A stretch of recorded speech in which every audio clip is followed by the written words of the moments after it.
Sa ngala ng Ama at ng Anak at ng Espiritu Santo. Panginoon, isugo mo ang iyong espiritu at pagpanibaguhin mo ang muka ng aming mundo. Ang ebanghelyo sa araw na ito ay mula kay San Marcos, Kabanata 12, talata 13 hanggang 17. Sa mabuting balitang ito ay may ilang pariseyo at mga tagasunod ni Herodes ang pumunta kay Jesus upang siya ay siluin.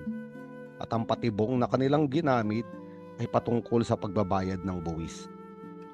Sinasabi nila na kailangan bang magbayad ng buwis? Kailangan bang magbayad ng buwis? At ang pagbabayad ng buwis ay sa emperador ng Imperyo Romano. Sinatanong nila ang Panginoong Yesus, dapat po ba kaming magbayad ng buwis o hindi? Ngunit alam ni Yesus ang laman ng kanilang puso. Kaya't sinabi niya ng tapatan, bakit ba ninyo ako sinusubok? Pagkatapos noon sinabi niya sa kanila, bigyan niyo ako ng isang salaping pilak. At binigyan nila siya ng salaping pilak. At tinanong sila ng Panginoon, kaninong larawan at pangalan ang nakatatak dito? Tanong ni Jesus, sa emperador po. At sinabi ni Jesus, ibigay ninyo sa emperador ang para sa emperador at sa Diyos ang para sa Diyos. At sila ay namangha sa karunungan ng kanyang sagot. Sa panahon ng ating Panginoong Hesukristo, sa unang siglo, sa bayang Israel, ito ay nasasakop ng Imperyo Romano.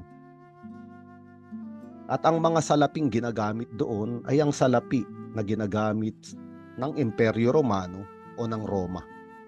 At sa mga salaping ito ay nakaukit ang larawan ng emperador at ang kanyang pangalan.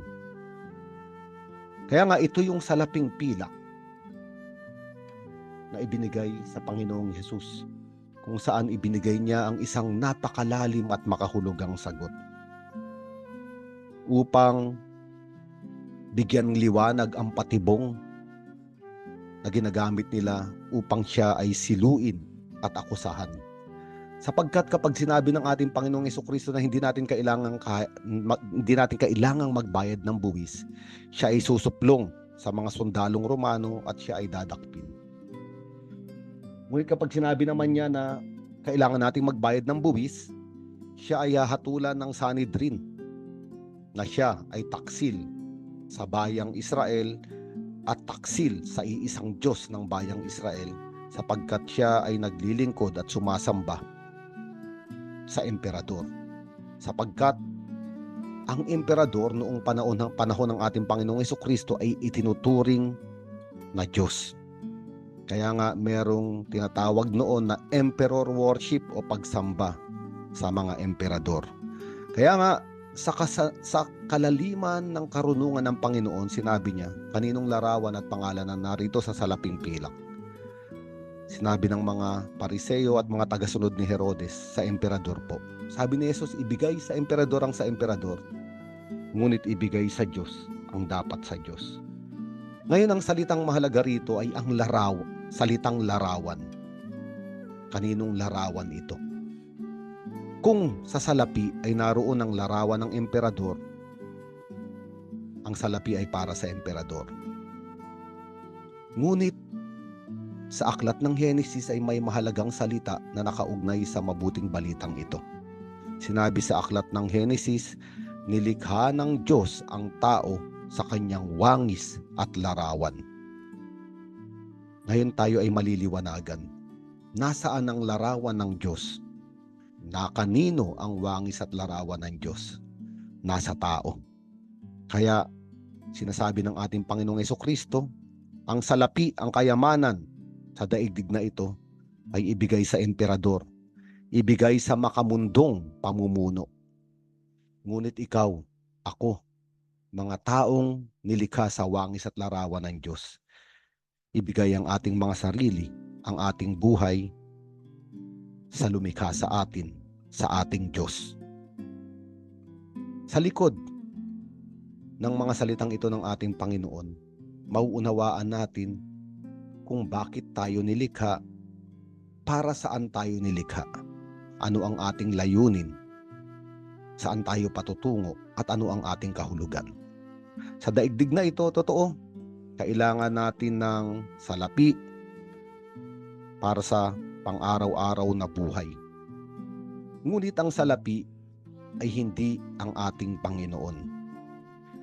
Ang mga bagay sa daigdig na ito, ang mga pamunuan sa daigdig na ito, ay hindi natin Diyos. Hindi sila ang magbibigay ng layunin at kahulugan sa atin. Ang totoong kahulugan natin, ang totoong layunin natin ay nakaguhit sa ating kalikasan. Ang ating kalikasan, tayo ay nilikha sa wangis at larawan ng Diyos. Ang buhay na ito sa daigdig ay paglalakbay lamang upang isang araw tayo ay makarating sa totoo nating tahanan, sa piling ng Diyos na lumikha sa atin. Kaya nga sa paglalakbay sa daigdig na ito, humiling tayo ng lakas sa ating Panginoon na mapangalagaan ang wangis at larawan ng Diyos sa ating mga pagkatao, sa ating buhay. Hindi ito dapat ipagpalit sa larawan at wangis ng mga huwad na Diyos. Kaya nga sa araw na ito, binibigyan tayo ng lakas ng Panginoon ng kaliwanagan na makilala kung sino ang totoong tayo, kung ano ang totoong dahilan bakit tayo nalikha, at kung ano ang totoong layunin ng ating buhay, ang ating patutunguhan. Sa ngalan ng Ama at ng Anak at ng Espiritu Santo.